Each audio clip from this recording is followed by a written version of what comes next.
एक बंदे को उसकी कंपनी बेचने के बाद 1000 करोड़ मिला था। उसने वो सारा पैसा अलग अलग बिजनेस में लगा दिया और खुद रेंट से रहने लगा।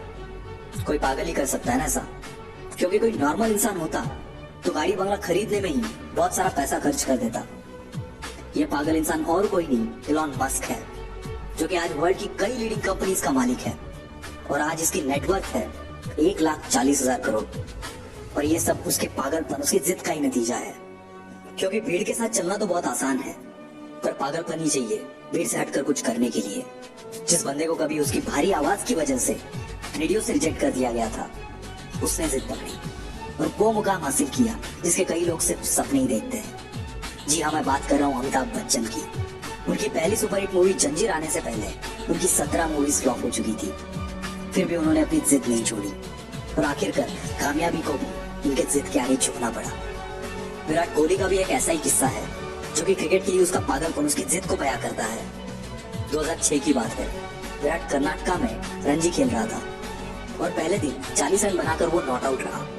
शाम को उनके घर से खबर आई कि उसके पापा की डेथ हो गई है। सबने एक्सपेक्ट किया कि विराट तुरंत घर के लिए निकलेगा।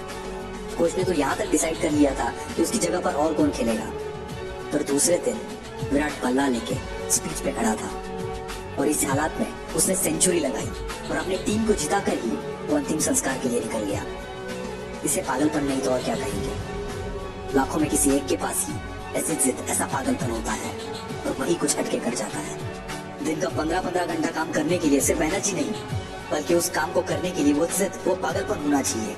क्योंकि ऐसे जिद्दी, ऐसे पागल लोग परसेंटेज में नहीं, नंबर्स में होते हैं। ऐसी एक जिद और पागलपन से भरी हुई कहानी है दशरथ मांझी की, जो कि अपनी पत्नी को टाइम पर हॉस्पिटल ना पहुंचा पाए, क्योंकि उनके गांव से हॉस्पिटल के पीछे एक बहुत बड़ा पहाड़ था और इसी वजह से उनकी पत्नी का देहांत हो गया। बंदे को गुस्सा आ गया और इसी गुस्से को उसने अपनी जिद में बदल दिया और इस बंदे ने केवल छेनी हथौड़े से 22 साल में 55 किलोमीटर का पहाड़ तोड़ दिया। ये पागलपन नहीं तो क्या है। ऐसी जिद तब पैदा होती है जब दिल टूटता है। कुछ लोग तो इसमें बिखर जाते हैं, पर जो इस दर्द को, इस गुस्से को जिद में बदल देता है, उस बंदे को रोकना नामुमकिन है। वो पागलपन ही है जब लोग ट्रिप्स प्लान कर रहे होते हैं और कोई बंदा अपना एम्पायर खड़ा करने के लिए प्लान्स बना रहा होता है।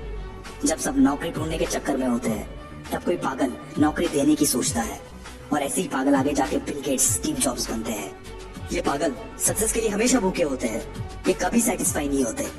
यही पागलपन, यही जिद, ये ना तो इन्हें सोने देती है और ना ही रुकने देती है। एक जिद्दी इंसान कभी भी शांत नहीं बैठेगा, 1000 बार फेल होगा वो, पर उसकी जिद, उसका पागलपन उसे और एक बार ट्राई करने पर मजबूर करेगा। और ये तब तक मजबूर करेगा जब तक सफलता इसके सामने घुटने ना टेक दे। और यही पागल इंसान, यही जिद्दी इंसान इतिहास बना देता है। यकीन नहीं आता तो हिस्ट्री उठाकर देख लो, भला कौन बंदा 1000 बार फेल होने के बाद भी कोशिश करना नहीं छोड़ता। कोई पागल ही ना।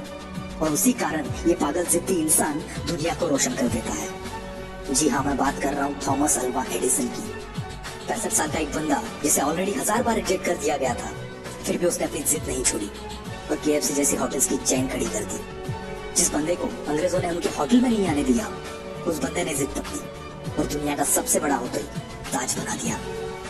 दोस्तों, ये एक जिद ही है जो एक नॉर्मल इंसान को अबनॉर्मल बनाती है और फिर ये अबनॉर्मल लोग ऐसा कुछ कर जाते हैं जिसके बारे में नॉर्मल लोग सोचने से भी डरते हैं। इसलिए आपको जो भी अच्छा लगता है, जो भी आप करना चाहते हो, पागल बन जाओ उसके लिए और जान लगा दो उसे हासिल करने के लिए।